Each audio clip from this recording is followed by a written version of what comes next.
hands right here. Welcome back to the internet's favorite Space Marine content creator. My name is your host, Mr. Taxidermy. And all fans of hit video game Space Marine II are sure to love the upcoming Welcome to Backalley Taxidermy.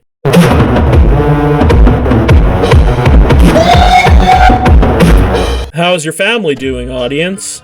Remember, Mr. Taxidermy cares about all of you.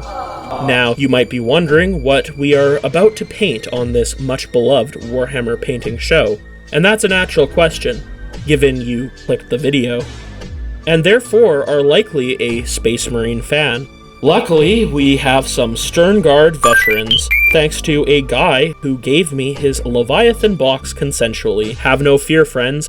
This video is guaranteed to be a normal Space Marine painting video, with no lore-related shenanigans, just what the doc ordered. As we know, the most normal way to start a painting project is to prime them.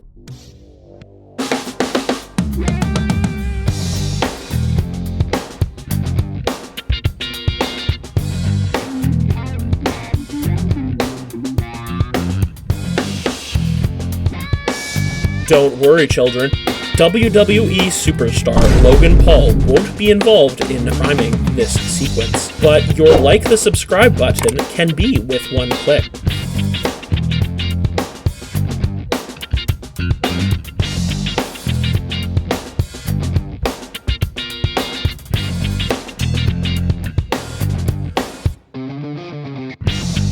So start by laying down that base coat of black, using, in this situation, Valley Joe Black Primer. This will allow the upcoming paints to be more durable and stick to the freshly baked Space Marine miniature. And the second step of spritzing these STERNGYATT veterans come in the form of white Liquitex ink, which we aim from the top, spraying downwards onto the miniature. This will give us an outline of the highlights we need to place in the steps to come. An early spook is gifted to us by Skeleton Horde, which we slap on as an easy base coat for the upcoming armor plating we are aiming for. Don't be afraid to get messy, as we are going to be highlighting to a boner white later. Next, bust open Ol' Reliable Army Painter Motor Scene and begin to apply it on all the fabric parts of our reliable veterans. We are going to be slopping on the boss dude's cape, and don't forget his tummy tabards.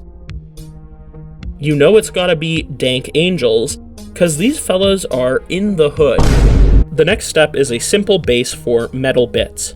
We take some broadsword silver, we start to fill out any mechanical bits. Hit these big ass Warhammer bolters, greebles, and make sure you don't forget those wingy bits on their backs.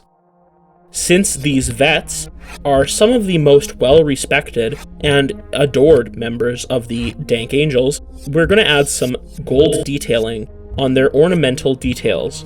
So take Hoplite Gold and hit the drippiest of details and edge the trim on their shoulders. Then we take a trip to the Dark Woods. Use this brown paint on their holsters and leathery bits. Give them the belt and straps to hold all of their extras. Call J.J. Abrams, because we're about to do a lens flare, or I guess this is more like a muzzle flash. Anyways, let's hit the center of the blast with some Zealot Yeller, then quickly slap some Nuclear Sunrise a bit above the yellow, and let the two paints mingle in the middle. Finally, let's do something similar with the Bright Red, ensuring we fill out all the white that is remaining on the blast zone. I'm gonna do a little bit of conversion on his symbol. So first we're gonna take the beepers, and then we're gonna cut the symbol, because the Deathwinger got it in the middle, right? We might need a different beeper. We're gonna use this one. Cut this part, hey? Make that sword broken. Oh shit. Don't cut yourself. It's a do-it-yourself Deathwinger. Now the sword's broken. Since the silver shouldies aren't jimmying my jams, as my good personal friend Mr. of Battle likes to say, we take some Black Legion contrast paint and fill in the shoulders to add the contrast. We also add some of the weaponry, as a black wrap just looks right to me.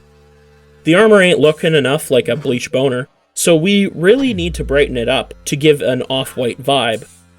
To begin, we start to add bone white, and slap that all over, ignoring the recesses that the Skeleto Horde helpfully filled. As the audience is a big fan of Ensure, the meal replacement, we ensure the skeleton hoarded recesses are not lost. We take Agrax Earthman and slip it into the crevices that dirt is known to hang out in. The robes need a bit more texture, so we take some nummy yummy crusty sore and start to highlight, adding texture to the fabric bits. I want to make robes look kinda like Easter robes. Oh no! Which is a phrase you absolutely should not Google in public, as you will look hella sus to the fucker standing next to you. Don't worry guys, I'm not talking from personal experience or anything.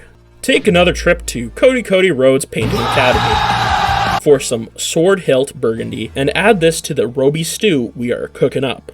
Highlight up higher to add that texture and variety that cloth has. Finally, we tie it all together with an edge highlight of moldy wine, which the before-mentioned doctor also ordered. So down a glass and start scratching those tiny-ass highlights for the highest points of the cloth. Everyone knows that the dangles got some taint going on. Heresy! So we love adding tainted gold to the gold we did before. The lighter gold acts as a shiny highlight and makes the gold look more ancient, which fits because these veterans are really old. We're gonna do the same type of shit here with silver and start feathering the feathers on these angel wings. This will add dimension to the steel and make them look real sharp and slicey. Also be sure to hit the tube that feeds the shooter. These boys' kit looks well maintained now. We turn our attention to the browned bits and brown them some more with oak brown. We highlight these bits up, but really don't worry that much about it because this is a very minor detail that sort of frames the more interesting shit we got going on. Chug your Ensure and hit some of those details, like the boss's shield with some Dark Angels green to ensure that no one claims these fellas ain't Dark Angels. It's time to polish up the armor, so lighten it up with your pal, Pale Sand, and liberally highlight the armor so it becomes a bright bleached bone armor, which the Deathwingers are known from. And let's highlight some inner light onto the classic yellow wire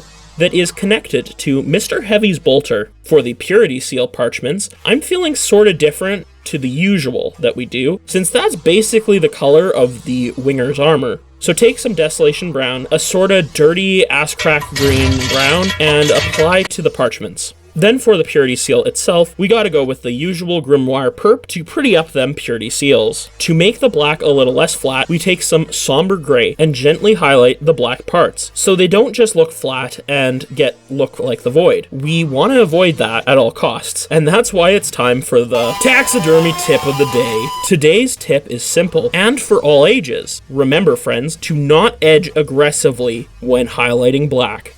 The goal is to look black and not the highlight color. This is a challenge for sure, but I believe in you. My father said when I was younger, the dusty skull breathes better parchment paper. So let's highlight those parchments with this tan color just to add an extra dimension. Then take some time to think about green.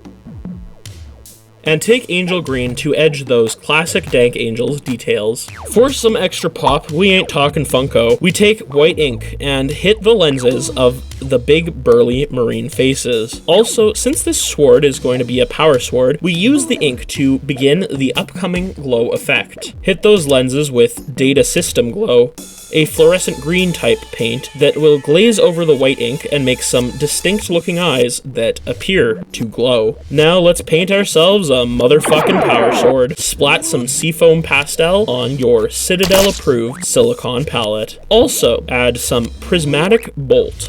Boom. Take the pastel and glaze the brightest glow of the power sword. This kinda reminds me of Duke Skywalker's very pale blue lightsaber from The New Hope. Then take some of that prismatic bolt and fill in the negative space by glazing this shit. You don't have to be accurate with this. Let those paints kinda mix, cause this looks like the energy zapping around.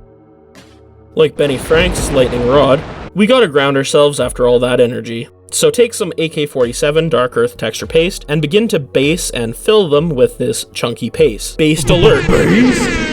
The armor ain't bright enough for me, so we're going to very lightly edge highlight some off-white and get the armor plating the perfect bleach boner that we crave. Fucking decals, man. They look cool, but this shit tedious. It's decal time, baby, so take your sharpest knife and start slicing out those water slide decals you think are going to make these vets look extra drippy. I'm choosing logos and veteran badges. And while the details soak in this little Japanese tub we were given, we slap some ard coat on the places we are going to slide those decals onto. This will make them smoother and make them easier to adjust, but you know they're going to be a bit off center regardless. Next we strain the decal on this little screen thing that came with the boat, and we can slide it off and start poking it into place with a brush. Now, all these enemies will know we are number one.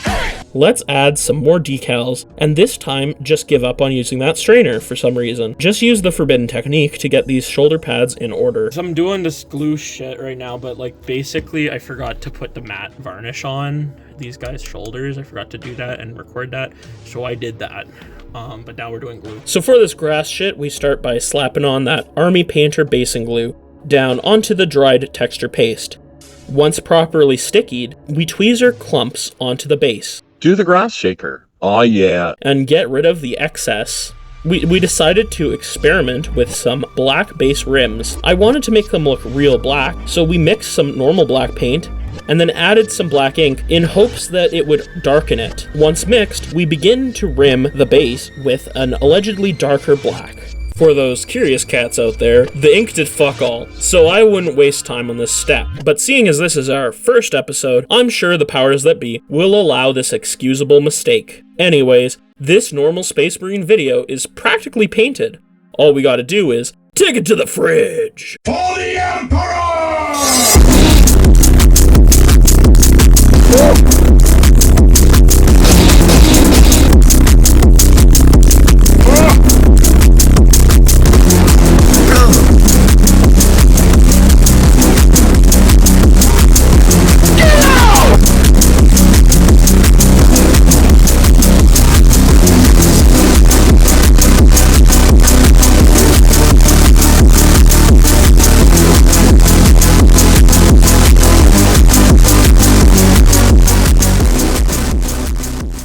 Can we get a hell yeah for these epic Space Marine? Hell yeah! They sure do look stone cold, if I say so myself. Thank you, audience, so much for participating in this perfectly normal and brand safe Space Marine adventure. Because you want to see more, be sure to ring my bell and do engagement. As you know, I'm your new friend, Mr. Taxidermy, and I'll be seeing you real soon.